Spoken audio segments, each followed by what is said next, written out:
ఒకటి 8 మంది ఎంపీలు ఉన్నారు, ఇద్దరు కేంద్ర మంత్రులు ఉన్నారు అనేటువంటి చర్చ ఏదైతే ఉందో అది అసందర్భం కనపడుతుంది. 10 ఏళ్ళు మీకు అధికారం ఇచ్చి ఎంపీలు చేయాలా, కేంద్ర మంత్రులు చేయాలా, అన్ని పార్టీలు చేయాలా, అన్ని పార్టీలు ఊక అమ్ముకున్నారు.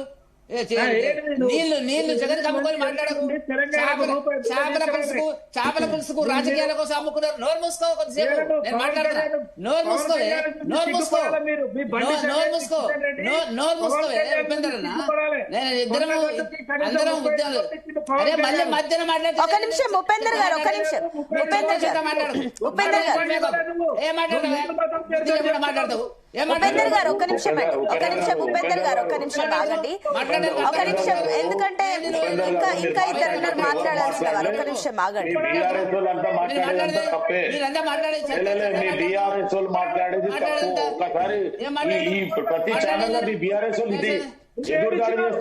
ఒక నిమిషం అండి శివకుమార్ గారు, ఒక నిమిషం ఆగండి, మీరు ఆగండి.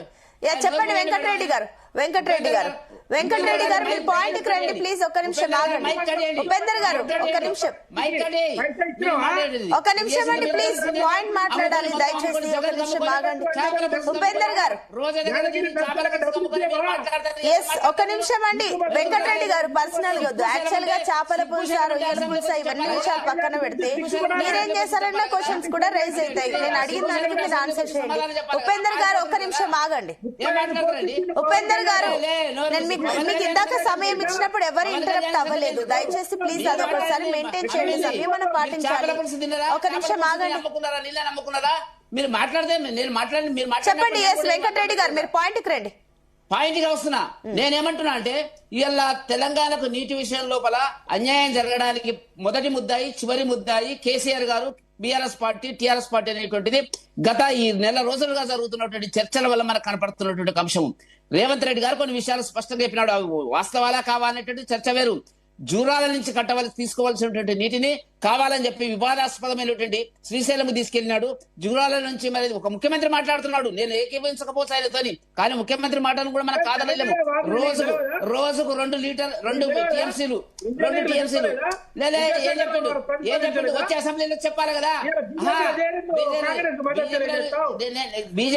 ఒక నిమిషం ఆగండి వెంకటరెడ్డి గారు ఒక నిమిషం. ఈ పాయింట్ నేను క్లారిటీ తీసుకుంటాను. ఒక నిమిషం ఆగండి కోటేశ్వరరావు గారు, ఒక నిమిషం అండి. ఉపేందర్ గారు ఒక నిమిషం ప్లీజ్. వెంకటరెడ్డి గారు నేను మళ్ళీ వస్తాను మీ దగ్గరకు. ఒక నిమిషం ఆగండి, ఒక నిమిషం వెంకటరెడ్డి గారు. ఉపేందర్ గారు ఒక నిమిషం ఆగండి. వెంకటరెడ్డి గారు నేను మళ్ళీ వస్తాను. మీరు చెప్పిన పాయింట్ కోసం క్లారిటీ తీసుకుందాం. ఒక నిమిషం నేను చెప్పిన మాట వినండి. ఒక నిమిషం వెంకటరెడ్డి గారు ఒక నిమిషం ఆగండి. ఒక్క నిమిషం కోటేశ్వరరావు గారు. సో నీళ్ల గురించి రోజు రోజుకి వివాదం ముదురుతుంది. ఒక నిమిషం ప్లీజ్ వెంకటరెడ్డి గారు ఒక నిమిషం, నేను మళ్ళీ వస్తాను. మీ పాయింట్ నేను క్లారిటీ తీసుకుంటే ఒకసారి వెంకటేశ్వర్ దగ్గర క్లారిటీ తీసుకుంటే మళ్ళీ మీ దగ్గరకు వస్తాను. ఒక నిమిషం ఆగండి, బంద్ చేస్తారు. ఒక నిమిషం ఆగండి. ఎస్ కోటేశ్వరరావు గారు ఒకసారి క్లారిటీ ఇవ్వండి. 2 రాష్ట్రాల్లో ఇంకా రోజు రోజుకి పాలిటిక్స్ మరింత డైవర్షన్స్ జరుగుతున్నాయి, కానీ ఎట్ ద ఎండ్ మనకు సొల్యూషన్ ఏంటి? 2 రాష్ట్రాల రైతులకు ఏం జరుగుతుంది అంటే కూడా క్వశ్చన్ మార్కే కనిపిస్తుంది, కానీ క్లారిటీ లేదు. ఏంటి మీ అనాలిసిస్ ఏంటి ఇక్కడ? నదీ జలాల మీద వివాదం అనేటువంటిది 2 భాగాలు. ఒకటి రాజకీయం, రెండోది వాస్తవం. వాస్తవం ఏమిటి? భారతదేశంలో ఉన్నటువంటి చట్టాల ప్రకారం నదీ జలాల మీద వివాదం ఏర్పడితే వాటి కేటాయింపులను చేపట్టాల్సింది ట్రిబ్యునల్స్ నిర్ణయాన్ని రాష్ట్రాలకు ఆమోదం అయితే ఏకగ్రీవంగా అది యథావిధిగా అమలు జరుగుతాయి. లేకపోయేట్లయితే అది మళ్ళా కోర్టు న్యాయ వ్యవస్థ పరిధిలోకి వెళ్తుంది. కేంద్ర ప్రభుత్వం యొక్క బాధ్యత ఏమిటి? ట్రిబ్యునల్స్ ఇచ్చినటువంటి నిర్ణయాల మేరకు ఆయా రాష్ట్రాలు కట్టుకునేటువంటి ప్రాజెక్టులకి, డిపిఆర్లకి జలశక్తి శాఖ అనుమతిస్తుంది. అంతే తప్ప కేంద్ర ప్రభుత్వము నీటి కేటాయింపులను చేసేటువంటి బాధ్యతలు కేంద్ర ప్రభుత్వానికి లేదు. అటువంటి హక్కు కూడా లేదు మన రాజ్యాంగం లేదా మన నిబంధనల ప్రకారం. కేటాయించినటువంటి వాటిని అనుగుణంగా ప్రాజెక్టులు కడుతున్నారా లేదా అనేటువంటిదే కేంద్ర ప్రభుత్వం యొక్క బాధ్యత. అందుకని బీజేపీకి 80 మంది ఎంపీలు ఉన్నా, లేకపోతే కాంగ్రెస్ కి 100 మంది ఎంపీలు ఉన్నా, లేకపోతే ఎవరున్నా గానీ వీళ్ళు చేసేదేమీ లేదు అనేటువంటిది ఒకటి. రెండోది, కేసీఆర్ ఉన్న 2014లో లేదా రేవంత్ రెడ్డి గారు ఉన్నా, లేకపోతే మన బీజేపీ మిత్రులు ఎవరన్నా ముఖ్యమంత్రిగా ఉన్నా గానీ ఆనాడు ఉన్నటువంటి స్టేటస్ కోను ఆమోదించడం మినహా మరొకటి లేదు. కేసీఆర్ ఏదో శాశ్వతంగా హక్కులను వదులుకున్నారని నేను చెప్పట్లేదు. స్టేటస్ కోను అంగీకరించారు. అది కూడా ఏమిటి షరతు? బ్రిజేష్ కుమార్ ట్రిబ్యునల్ అవార్డు వచ్చేంత వరకు వర్కింగ్ అరేంజ్మెంట్ అది, అంతే తప్ప శాశ్వతంగా వదులుకున్నట్టు ఏమండి? కరెక్ట్ చెప్తున్నారు సార్ మీరు. శాశ్వతంగా ఎవరు ఒప్పుకోలేదు. స్టేటస్ ఎవరున్నా అదే చేస్తారు, అంతకు మించి వేరే దారి లేదు. ఉన్నటువంటి ప్రాజెక్టులు కేటాయింపులు. ఇప్పుడు సమస్య ఎక్కడ వచ్చింది? ఇప్పుడు సంగమేశ్వరం దగ్గర వాళ్ళు చేసినటువంటి రాయలసీమ లిఫ్ట్ ఇరిగేషన్, అదే విధంగా పాలమూరు రంగారెడ్డి, రెండు రాష్ట్ర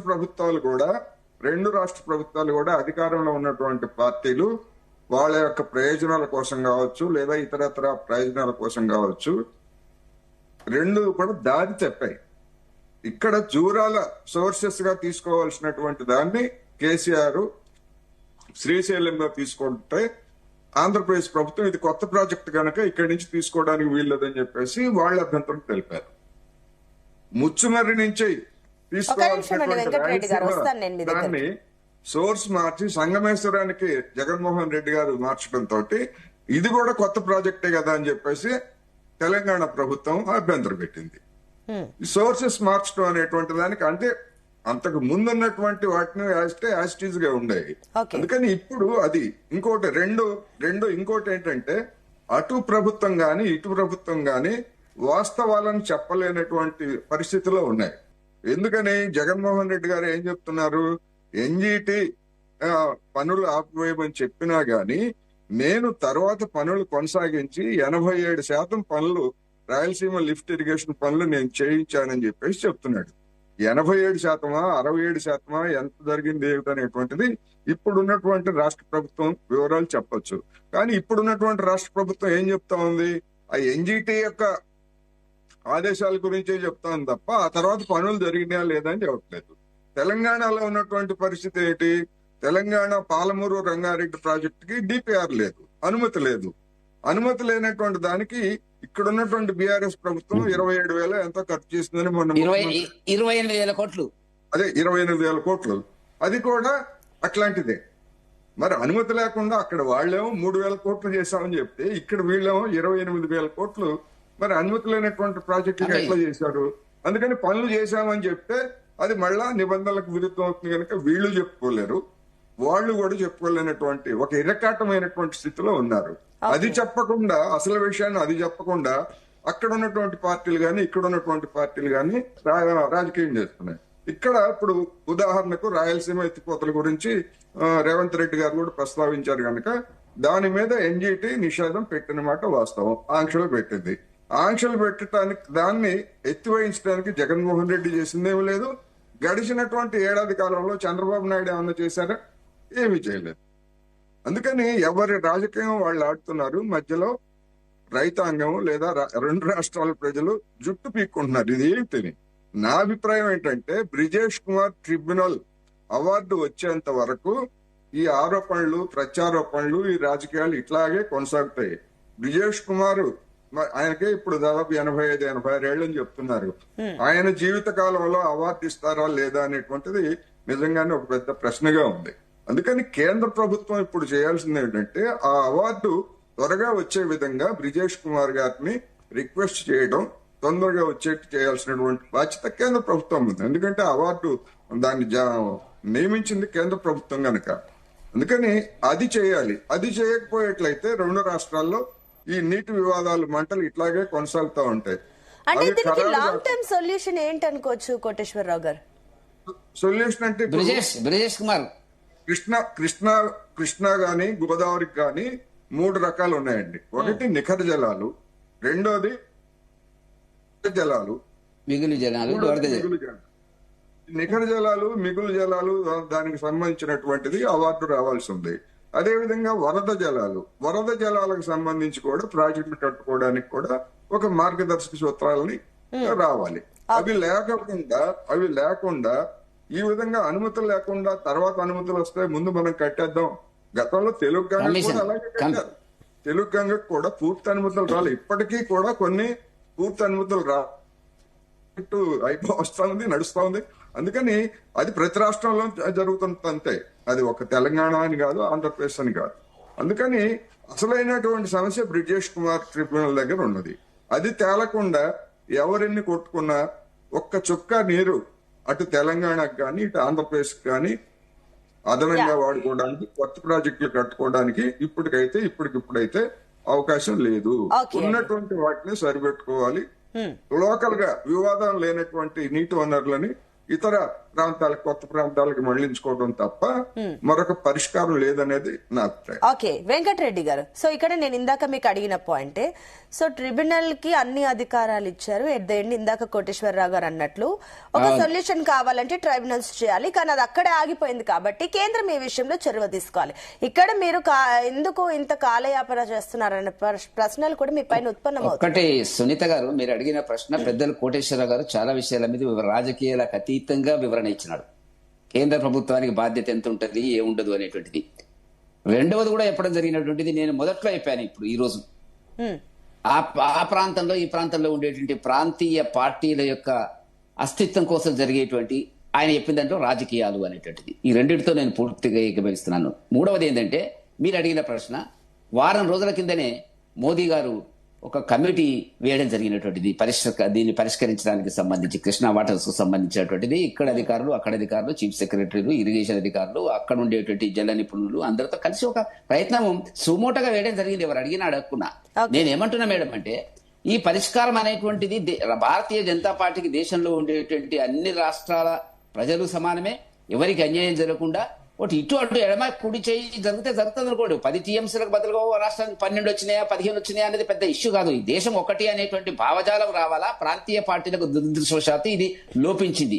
తమ అస్తిత్వం కోసం, తమ కుటుంబ పాలన కేంద్రంగా సాగుతున్నటువంటి పార్టీలు వాళ్ళ దేశంలో ఎక్కువైపోయిన తర్వాత ఇది కనపడుతున్నటువంటిది. అది వేరే సంగతి. ఇప్పుడు నేనేమంటున్నా అంటే 2015లో 299 ఏదైతే టీఎంసీలు రావడం జరిగిందో దాన్ని 2020 వరకు కొనసాగించినారు. అది కోటేశ్వరరావు గారు అన్నట్టుగా తాత్కాలిక ఒప్పందమే కావచ్చు. కాకపోతే ఏంటంటే ఆ తర్వాత జగన్ గారు పోతిరెడ్డిపాడుకు పొక్కగొట్టి రోజు 4 టీఎంసీలు తీసుకుపోతున్నటువంటి దాన్ని అక్కడ రాయలసీమ ఎత్తిపోతల పథకానికి జీవో ఇచ్చి ప్రారంభం చేసినప్పుడు, కార్యక్రమాలు వేగంగా జరుగుతున్నప్పుడు ఆయన ఒప్పుకున్నాడు కదా, నేను 1000 కోట్లు అది ఇది అనేటువంటి మాట జరుగుతున్నప్పుడు ఎపెక్స్ కమిటీ మీటింగ్ ఆనాడు షెకావత్ గారు జలశక్తి మంత్రి ఉన్నాడు. ఇద్దరు ముఖ్యమంత్రుల సమావేశం పెడితే మొరాయించి వెళ్ళనిది వ్యక్తి కేసీఆర్ గారు. దానివల్ల అక్కడ అవకాశం ఇచ్చిండు.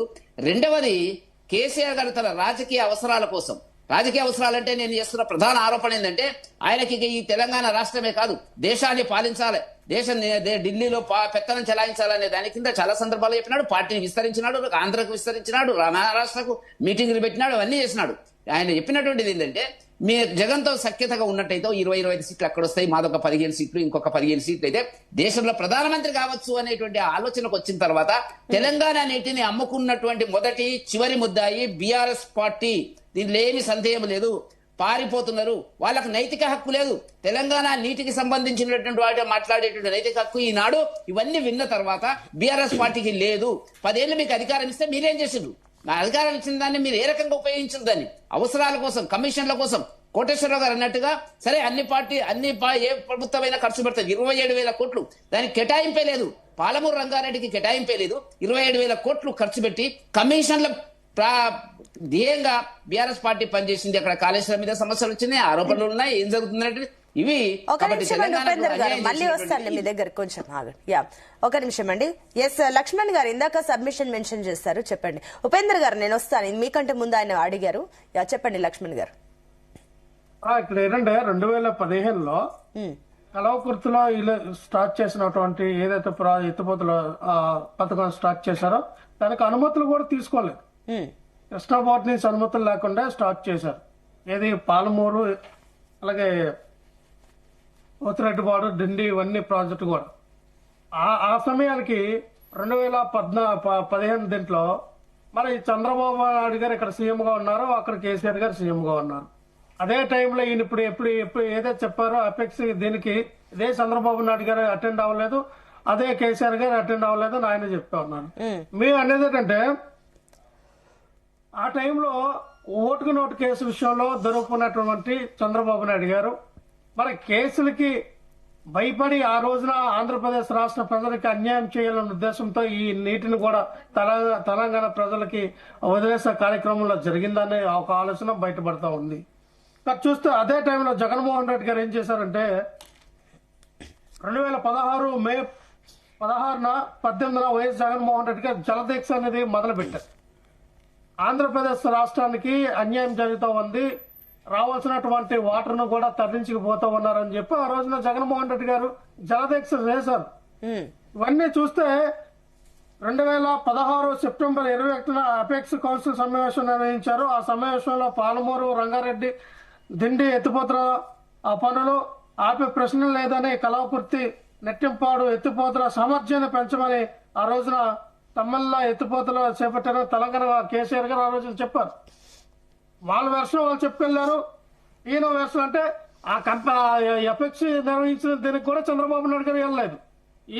సరే అంటే అంతకు ముందు చంద్రబాబు నాయుడు వెళ్లారా వెళ్ళలేదా సరే ఆ విషయాలు పక్కన పెడితే ఆ తర్వాత బీఆర్ఎస్ కి వైసీపీకి మంచి సత్సంబంధాలు ఉండే. మీరు అనుకుంటే జగన్ కేసీఆర్ కూర్చొని ఒక క్లారిటీ ఒక కొలికి తీసుకొచ్చే ఛాన్సెస్ ఉండేవి. మీ రెండు రాష్ట్రాల సీఎంలు కూర్చొని మాట్లాడుకోవచ్చు కదా. మరి ఆ చంద్రబాబు నాయుడుతో వర్కౌట్ కానప్పుడు జగన్ కి కేసీఆర్ కి అయితే వర్కౌట్ అయింది కదా చాలా విషయాల్లో.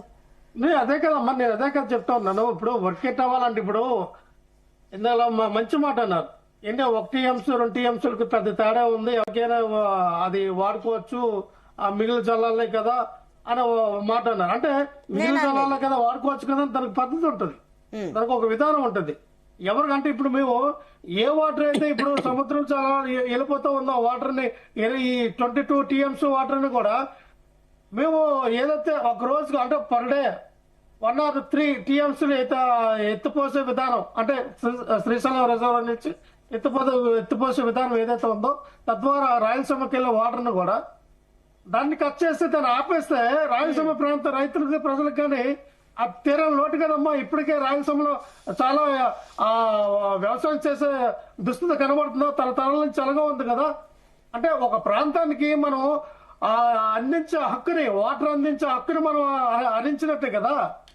దాని గురించి ఆలోచించాలి. వాటర్ అన్నది ఇద్దరు సీఎంలు కూడా ఒక దగ్గర కూర్చొని దాని గురించి మాట్లాడుకోవడం తప్పలేదు. మనం ఇదే చంద్రబాబుని అడిగారు, అరే ఆల్మట్టి డాము ఎత్తి పెంచేసి అక్కడ ఇబ్బందికర వాతావరణం చేస్తే మరి మనకు వాటర్ తక్కువ వస్తుందని చెప్పి ఆ రోజుల్లో అక్కడ మరి వెళ్ళి కూర్చున్నారు కదా. ఆ రోజు మర్చిపోయారా?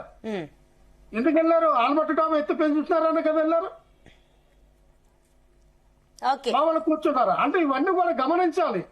ఒక విధానం ఈ రోజు మనం చూస్తే పోలవరం ప్రాజెక్టు మేము సుమారు 45-48 ఎంతో మీటర్ వెళ్తే 5 మీటర్ల ఎత్తును తగ్గించారు కదా చంద్రబాబు నాయుడు గారు. అందుకే కదా ఇప్పుడు పోలవరం ఎందుకు కట్టడం ఆగిపోయింది అంటే ఇచ్చిన డిపిఆర్ ఒకటి, చేసిన డిపిఆర్ ఒకటి, అలాగే కాపర్ డామ్ కూడా ఎలాగో ఇదైపోయింది. అది అందుకనే ఇవన్నీ కూడా చేసిన తప్పు చేసుకుని వెళ్తూ ఉంటే ప్రాజెక్టులు ఆగిపోతూ ఉంటే ఈ నది జలాల పైన ఈ విధంగానే మరి ఖచ్చితంగా రాష్ట్రాల మధ్య యుద్ధాలు జరిగే అవకాశాలు ఉంటాయి. కానీ ఏదైనా సామరస్యంగా కూర్చొని ఈ యొక్క విధానాన్ని మాట్లాడుకోవాలి. ఇరు రాష్ట్ర ఎవరికైనా వాటర్ గురించి మాట్లాడేటప్పుడు ఖచ్చితంగా ఈ ఇరు రాష్ట్ర సీఎంలు కూడా కూర్చొని మాట్లాడుకోవాలి. చీకటి ఒప్పందం ఎందుకు చేసుకోవాలి, దొంగ ఒప్పందం ఎందుకు చేసుకోవాలి? ప్రజల్లో చెప్పండి, ప్రజల్లో పెట్టండి. ఇగో ఇలా అడుగుతూ ఉన్నారు, ఇలా చేసామని చెప్పండి. ఎవరు చెప్పారు? రేవంత్ రెడ్డి గారు చెప్తాయని తెలియదు. అది రేవంత్ రెడ్డి గారు మాట్లాడితే అసెంబ్లీలో మాట్లాడితే గానీ ఈ చీకటి ఒప్పందం జరిగిందని ఎవరికి తెలియదు. ఒక నిమిషం దీని గురించి నేను క్లారిటీ తీసుకుంటాను. ఉపేందర్ గారు, సో ఇంకొకటి ఏంటంటే కూడా సరే ఈ ప్రాజెక్టుల గురించి మాట్లాడినా కూడా పాలమూరు రంగారెడ్డికి సంబంధించి మాట్లాడితే దానికి సంబంధించి డిపిఆర్ 7 years నుంచి పెండింగ్ లో ఉంది. అది మీ టైంలో మీరు దాన్ని ఎందుకు పూర్తి చేయలేరు? సరిపోనీ ఇప్పుడన్నా ఇందాక లక్ష్మణ్ గారు అన్నారు కాబట్టి నేను ఈ పాయింట్ తీసుకొచ్చాను. డిపిఆర్ సంబంధించి కూడా 7 years అది పెండింగ్ లో ఉంది. అది ఒకవేళ మీరు కంప్లీట్ గా ఫుల్ ప్లేజ్డ్ ఇస్తే ఇలాంటి సమస్య వచ్చేది కాదని చెప్పేసి కూడా ఒక పాయింట్. ఇప్పటికి అది ఆగిపోవడానికి రీజన్ మెయిన్ అప్పుడు బీఆర్ఎస్ అని ఏం చెప్తారు? ఇప్పుడు మేము ఏమంటున్నాం అంటే దేనికి కూడా మేము ప్రభుత్వంలో ఉండి ఏం చేయలేదు అనే దానికన్నా కూడా ఇవాళ కేఆర్ఎంబి ఏర్పాటు చేయాలి, దీని మీద నీళ్ళ యొక్క ఎలకేషన్స్ వాళ్ళకి గాని మనకు గాని తేల్చాలని చెప్పేసి కేంద్ర జలశక్తికి గాని లేకపోతే ప్రధానమంత్రికి గాని అక్కడ ఉన్నటువంటి భారతీయ జనతా పార్టీ ప్రభుత్వానికి కానీ నెంబర్ ఆఫ్ టైమ్స్ లెటర్లు రాయడం జరిగింది కేఆర్ఎంబిని ఏర్పాటు చేయడానికి. కేఆర్ఎంబిని ఏర్పాటు చేసిన తర్వాత కేఆర్ఎంబి ముందు మన కృష్ణా నదిలో సుమారు 600 నుంచి 700 టీఎంసీలు నీళ్లు రావాలని చెప్పేసి మనం ఆర్గ్యుమెంట్స్ వినిపిస్తా ఉన్నాం. దఫాలుగా సుప్రీంకోర్టులో వినిపించడం జరిగింది. అంటే మీరు ఏం చేయలేదు అనడం కరెక్ట్ కాదండి. చేసేంత వరకు చేసినాం. ఏంటంటే ఆ ట్రిబ్యునల్ అనే దగ్గర పెండింగ్ ఉండటం వల్ల ఇన్ని రోజులు ఇప్పుడు వాళ్ళకి ఇబ్బంది జరిగినా మనకి ఇబ్బంది జరిగినా ఈ ట్రిబ్యునల్స్ కోర్టుల కేసులు పెండింగ్ లో ఉంటే మనకి ఎవరికి తెలియదు కాదు. సరే, మీరు చెప్పిన పాయింట్ కరెక్టే, కానీ ఇప్పుడు ఇరిగేషన్ కి సంబంధించి చాలా నాలెడ్జ్ కేసీఆర్ తో పాటుగా హరీష్ రావు కూడా అంతే నాలెడ్జ్ ఉంది, ఆ విషయంలో ఒప్పుకుంటాం. కానీ మీరున్న టైంలో డిపిఆర్ ఎందుకు మీరు కంప్లీట్ గా ఫుల్ ప్లేస్డ్ గా దాన్ని పంపించలేదు? దీనివల్లే కదా ఇంత డిలే అయ్యింది అనేది కూడా పాయింట్. ఇప్పుడు నేను ఏమంటున్నానంటే డిపిఆర్ ఇప్పుడు వాళ్ళు తీసుకున్న పోలవరం ప్రాజెక్టు డిపిఆర్ లేకుండానే మొత్తం కట్టుకుంటూ పోతా ఉన్నాడు. మా వెంకరెడ్డి గారు గమనించాల్సిన అంశం ఏంటంటే వాళ్ళు అన్ని కూడా ఎందుకు అంటే ఇవాళ కాలువలు దొమ్మినాం, పైసలు ఖర్చు పెట్టడం ద్వారా ఇలా ప్రజా ప్రయోజనాల కొరకు డబ్బులన్నీ కూడా వృధా అయింది కాబట్టి మీరు ఎలకేషన్ చేసేటప్పుడు అయ్యా అంతా రెడీ అయి ఉంది, మాకు నీళ్లు ఎక్కువ కేటాయించండి అని చెప్పి ఆర్గ్యుమెంట్స్ వినిపించినప్పుడు అక్కడ ఉన్నటువంటి ట్రిబ్యునల్ చైర్మన్ గారు అరే నిజంగానే కదా ప్రజా ప్రయోజనాల దృష్ట్యా విస్తృత ప్రయోజనాల దృష్ట్యా ప్రజాధనము అక్కడ ఆల్రెడీ కాలువలు దొమ్మినరో లేకపోతే ఇంకో రకంగా ఖర్చు పెట్టిరో కాబట్టి మాకు ఇచ్చేకాడ 10 టీఎంసీలు ఇచ్చేకాడ మాకు 15 టీఎంసీలు అని చెప్పి మనం ఆర్గ్యుమెంట్ చెప్పడానికి మనం బ్రహ్మాండంగా పనిచేసుకుంటూ పోతా ఉన్నాం. అంటే నేను ఏమంటున్నాయంటే కృష్ణా నది మీద ఉన్నటువంటి ఎలకేషన్స్ కన్నా డబల్ రావాలనే ఉద్దేశంతో మేము ఈ 10 సంవత్సరాలు కూడా పనిచేశాము. దానికోసమే మేము ప్రయత్నం చేశాము. మన నీళ్ళని స్థిరీకరించడం కొరకు, మన నీళ్ళని పెంచడం కొరకు కేసీఆర్ గారి కన్నా గొప్పగా ఆలోచించినటువంటి వ్యక్తి ఎవరు లేరు. ఇలా ఈ ముఖ్యమంత్రి గారు అనేక రకమైన రాజకీయ ఆరోపణలు చేయవచ్చు కాక, అంటే మా వెంకరెడ్డి గారు అంటారు కేసీఆర్ గారు ఏం చేయలేదు తెలంగాణకు అని చెప్పేసి మాట్లాడవచ్చు కాక, ఎవరెన్ని మాట్లాడినా మాకు ఒక స్పష్టమైన విధానం ఉన్నది. ఈ నీళ్లు గోదావరిలో రావాల్సిన నీళ్లు కానీ కృష్ణలో నీళ్లు కానీ రావాల్సిన దానికన్నా ఎక్కువ రావాల్సిన దానికి మేము చాలా గొప్పగా కృషి చేశాం. దానికి కేంద్రంలో ఉన్నటువంటి కేంద్ర ప్రభుత్వం కనుక సహకరించుంటే అసలు ఈ పంచాయతీలన్నీ కూడా ఇన్ని రోజులు ఈ 10 సంవత్సరాలు వారు ప్రధానమంత్రిగా ఉన్నారు, వారు సేకరించి ఇద్దరిని కనుక పిలిపించి కూర్చోబెట్టి ఆ బచావత్ ట్రిబ్యునల్ ఆయన ఎవరైతే ఉన్నారో కూర్చోబెట్టి అసలు విషయాలు ఏందో తేల్చి ఎంతసేపు అండి ఇది రాజు తలుచుకుంటే దెబ్బలకి కొదవ అన్నట్టు ఆయన ఓబీసీ రిజర్వేషన్లు పెండింగ్ పెట్టి మరి ఈబీసీ రిజర్వేషన్లు రాత్రికి రాత్రి జీవో తీసుకొచ్చి చేసినారు. అంటే నీళ్ళ విషయాలు కూడా చేయదలుచుకుంటే చేయలేరు రానండి.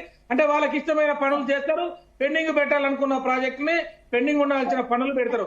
అదే విధంగా హిందుత్వంతో మాట్లాడుతున్నటువంటి ఇవాళ భారతీయ జనతా పార్టీని కూడా మనం ఒక ప్రశ్న అడగాల్సిన అవసరం ఉన్నది. ఇవాళ తెలంగాణకు వాళ్ళు ఏం చేసినారు?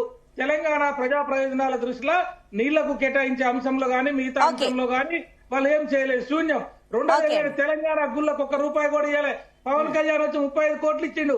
ఇలా బండి సంజయ్, కిషన్ రెడ్డి వాళ్ళు సిగ్గుపడాలి, తలదించుకోవాలి. ఇతర రాష్ట్ర ఉప ముఖ్యమంత్రి వచ్చి ఇవాళ కొండగట్టు అంజన్నకి ఇలా 35 కోట్లు ఇచ్చారంటే ఇలా భద్రాచలం రావుల వారికి ₹1 కూడా తీసుకొచ్చారు. ఇలా బండి సంజయ్ రిజైన్ చేయాలంటున్నా నేను. ఒక నిమిషం అండి, మిగతా వాళ్ళు కాస్త మ్యూట్ లో పెట్టండి, సమ్ డిస్టర్బెన్స్ వస్తుంది. హిందుత్వం పేరుతో ఓట్లు అడిగే బండి సంజయ్ రాజీనామా చేయాలంటున్నా. పవన్ కళ్యాణ్ అన్నయ్య తెలంగాణకి ఓకే, ఒక నిమిషం ఉపేందర్ గారు, ఒక నిమిషం అండి. వెంకటరెడ్డి గారు ఒక నిమిషం అండి. శివకుమార్ గారు అప్పటి నుంచి వెయిట్ చేస్తున్నారు, ఆయన మాట్లాడిన తర్వాత నేను మీ దగ్గరకు వస్తాను, సమయం తక్కువ ఉంది. ఎస్, ఒక నిమిషం అండి ఉపేందర్ గారు. శివకుమార్ గారు, సో మీ ఫైనల్ కమెంట్స్ ఏంటంటే 2 minutes ఉంది, ఒకసారి క్లారిటీ ఇచ్చేసేయండి. ఎట్ ద ఎండ్ ఇప్పుడు ఇందాక కోటేశ్వరరావు గారు ఒక మంచి పాయింట్ చెప్పారు, ఈ అన్నింటికి ప్రాబ్లం ఎక్కడ వచ్చిందంటే కూడా సోర్సెస్ మార్చడం వల్ల ప్రాబ్లం వచ్చింది. సరే, దాని గురించి ఒకసారి క్లారిటీ ఇవ్వండి. మీరేం చేయబోతున్నారు? ఇప్పుడు డిపిఆర్ కి సంబంధించి కూడా పెండింగ్ లో పడ్డాయి, ఇవన్నీ వీటికి సంబంధించి మీ క్లారిఫికేషన్స్ ఏమున్నాయి, ఎట్లా సొల్యూషన్ చేస్తారు? గారు ఇంతకుముందు కోటేశ్వరరావు గారు చెప్పిన తర్వాత అటు లక్ష్మణ్ రావు గారిని ఇటు ఉపేందర్ రావు గారిని మొత్తానికి అసలు వాళ్ళు మాట్లాడదు. ఎందుకంటే వాళ్ళు మాట్లాడే దాంట్లో ఎక్కడ కూడా సబ్జెక్ట్ కి సంబంధం లేదు, ఖాళీ ఒక రాజకీయం చేస్తున్నారు. వాళ్ళ బాధ అంతా ఏంటంటే అటు ఆంధ్రాలోనేమో చంద్రబాబు నాయుడుని బ్లేమ్ చేయాలా, ఇటు బీఆర్ఎస్ వాళ్ళు ఇటు రేవంత్ రెడ్డిని బ్లేమ్ చేయాలి. ఇంతకు తప్ప అక్కడ చేసింది ఏం లేదు. గతంలో వాళ్ళు చేసిందంతా తప్పు అనేది నిర్ధారణ అయిపోయింది. ఇప్పుడు మన కోటేశ్వరరావు గారు చెప్పిన తర్వాత ఆలోచిస్తే ఎక్కడైతే చేయాల్సిందో అక్కడ చేయకుండా వీళ్ళు వాళ్ళ సొంత లబ్ధి కోసం, ఇప్పుడు వెంకటరెడ్డి గారు కూడా అదే అన్నారు, 28,000 కోట్ల రూపాయలు మీరు అసలు డిపిఆర్ లేదు, అక్కడ శాంక్షన్ లేదు. అటువంటి టైంలో అక్కడ ప్రజాధనాన్ని ఎందుకు దుర్వినియోగం చేసిండ్రు? అంటే మీ కమిషన్ల గురించే మీరు ప్రాజెక్ట్ చేసిండ్రు. ఇప్పుడు ఇంతకుముందు సునీత గారు మీరు కూడా అన్నారు హరీష్ రావుకి చాలా ఇరిగేషన్ నాలెడ్జ్, అనుభవం, అది ఏమన్నా హరీష్ రావుకు ఉందో లేదో హరీష్ రావు చెప్పుకోవాలి. ఎందుకంటే హరీష్ రావు తెలుసుకున్నావా డిపిఆర్ ఉందా? కరెక్ట్ చేయాలంటే ఒకటి ఇరిగేషన్ మినిస్టర్ గా చేస్తారు కాబట్టి ఇరిగేషన్ కి సంబంధించి ఆయన కాస్త నాలెడ్జ్ ఉందని చెప్పాను, కానీ నేను ఎవరికి వత్తాస్ పలకలేదు. శివకుమార్ గారు, ఫర్ యువర్ కైండ్ ఇన్ఫర్మేషన్ నేను మీకు క్లారిటీ ఇస్తున్నా. అంటే ఆయన ఒక ఇరిగేషన్ మినిస్టర్ కాబట్టి ఆయనకి ఏం క్లారిటీస్ ఉన్నాయో దీనికి సంబంధించి ఓకే ఇరిగేషన్ సంబంధించి నేను అట్లా చెప్పాను. నేను అనేది ఏంటంటే ఒక్క నిమిషం ఉపేందర్ గారు, ఒక్క నిమిషం దయచేసి ఒక్క నిమిషం, టైం తక్కువ ఉందండి. ఉపేందర్ గారు ఒక్క నిమిషం, శివకుమార్ గారు ఒక పాయింట్ క్లారిటీ ఇవ్వండి. సరే ప్రతిపక్షాలు అన్నప్పుడు ఖచ్చితంగా వాళ్ళు విమర్శిస్తారు, అంత బానే ఉంది, వాళ్ళు చేయాల్సిందే, వాళ్ళ పని అది వాళ్ళు చేస్తున్నారు. కానీ మీరు కూడా ప్రతిపక్షంలో ఉన్నట్టు బీఆర్ఎస్ అని వాళ్ళని విమర్శిస్తున్నారు. కానీ మీరేం చేస్తారు? మీ సొల్యూషన్ ఒక నిమిషం అండి ఉపేందర్ గారు, టైం తక్కువ ఉంది, ఒక నిమిషం. మీరేం చేస్తారు సొల్యూషన్ అనేది నేను అడిగాను. మీరు మళ్ళీ అదే విమర్శించడం అయితే ఆ పాయింట్ మాట్లాడకండి. మీ సొల్యూషన్ ఏంటి? సునీత గారు, నేను ఏం చెప్తున్నా అంటే ఇది సొల్యూషన్ పరంగానే ఇప్పుడు తీసుకుపోవడం జరుగుతుంది. గతంలో చేసిన తప్పుని ఈ రోజు సరిదిద్దాలని, మనకు ఏదైతే నీళ్ల కేటాయింపులు రావాలో దాని మీదనే చర్చలు జరుగుతున్నాయి. ఈ రోజు ఉత్తమ్ కుమార్ రెడ్డి గారు కూడా పవర్ పాయింట్ ప్రెజెంటేషన్ చేశారు. చేసిన తప్పును సరిదిద్దడానికే ఈ రోజు కాంగ్రెస్ పార్టీ మాట్లాడుతుంది తప్ప ఇది ఆపోజిషన్ పార్టీ ఏం మాట్లాడినా దాని గురించి పెద్దగా ఇప్పుడు ప్రస్తుతానికి అయితే పట్టించుకునేది లేదు. ఎందుకంటే వాళ్ళు చేసిన తప్పు, దాని వల్ల నష్టం జరుగుతుంది, నష్టం జరిగింది అనేది కూడా మనం చెప్పడం జరిగింది. ఇంతే నేను చెప్పడం. రైట్. ఎస్ వెంకటరెడ్డి గారు, మీ ఫైనల్ కమెంట్స్. ఇప్పుడు ఒక్కటి మేడం, 299 ఇప్పుడు కోటేశ్వరరావు గారు చాలా చక్కగా చెప్పినారు. కేంద్ర ప్రభుత్వం గానీ అవార్డ్స్ ఇచ్చేటువంటి ట్రిబ్యునల్స్ ఇవ్వకుండా చేసేది ఏమీ లేదు అనేటువంటిది. కాబట్టి ఇక్కడ సమాధానం ఏంటంటే 8 మంది ఎంపీలు ఉన్నారా, అది ఉన్నారా, ఇది ఉన్నారా అని మీరు వాళ్ళు అప్పుడప్పుడు అడుగుతున్నదానికి ఒక మంచి సమాధానం. నెంబర్ 2, 299 టీఎంసీలకు సంబంధించినటువంటి విషయం లోపల కేసీఆర్ చేసినటువంటి తాత్కాలిక ఒప్పందం అయినప్పటికీ కూడా అది కొనసాగింది, 2020 వరకు కొనసాగింది.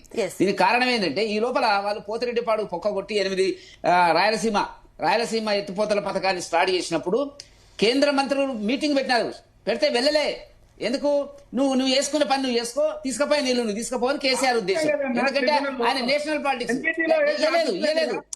లే ఆపితే ఆపింది, కానీ మీరు ఆర్గ్యుమెంట్ చేయలేదు అక్కడ, ఆర్గ్యుమెంట్ చేయలేదు. నెంబర్ టూ ఏంటంటే నెంబర్ 2 కొండగట్ట అంజనాకి పవన్ కళ్యాణ్ డిప్యూటీ ముఖ్యమంత్రి గారు ఎసరు డబ్బు కేటాయించినారు. అది తిరుపతి డబ్బు భక్తులది, తెలంగాణ భక్తులది కూడా అండి. మనకు హక్కు ఉందండి దాని మీద. మీరు కాదండి.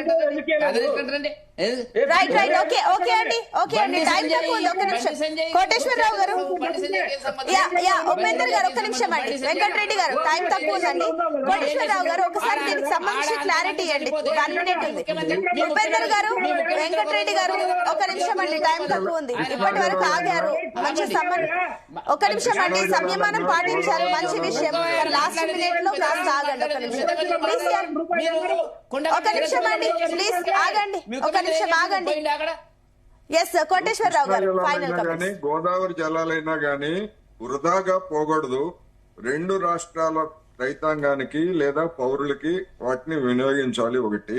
రెండోది, కేంద్ర ప్రభుత్వము సమస్యలను గుర్తించండి అని చెప్పేసి 12 సంవత్సరాల తర్వాత కమిటీ వేయటం అనేటువంటి ప్రశ్న వస్తుంది. ఆ వేసే కమిటీ ఏదో మొదటి నుంచి 2014 నుంచి మొదటి నుంచి ఉన్నాయి కదా, అప్పుడే వేసి ఉండాల్సింది. ఒకటి. రెండోది, టెలిమెట్రీ మిషన్స్ బిగించాల్సింది సిడబ్ల్యూసి తప్ప రాష్ట్ర ప్రభుత్వాలు కాదు. ఒక రాష్ట్ర ప్రభుత్వం వెళ్లి మేము టెలిమెట్రీ బిగించుకుంటామంటే ఇంకో రాష్ట్ర ప్రభుత్వం వాటిని తీసేస్తుంది. అందుకని టెలిమెట్రీది కేంద్ర ప్రభుత్వం, కేంద్ర జలవనరుల శాఖ బాధ్యత. అందుకని ఈ వివాదాలను ఇట్లాగే కొనసాగించుకున్నట్లయితే రాజకీయాల కోసం తప్ప మరొకటి కాదు. అందుకని వివాదాస్పదం లేనటువంటి వాటికి ఏకాభిప్రాయం తెలియజేయడం ద్వారా ప్రాజెక్టులను కంప్లీట్ చేయాలి. ఆన్ గోయింగ్ ప్రాజెక్టులు ఏవైతే ఉన్నాయో వాటికి 2 రాష్ట్ర ప్రభుత్వాలు నిధులు కేటాయిస్తే ఆయా ప్రాంతాల్లో ఉన్నటువంటి రైతాంగం, ప్రజలు కూడా సంతృప్తి చెందుతారు. ఆ పని చేయకుండా, నిధులు కేటాయించకుండా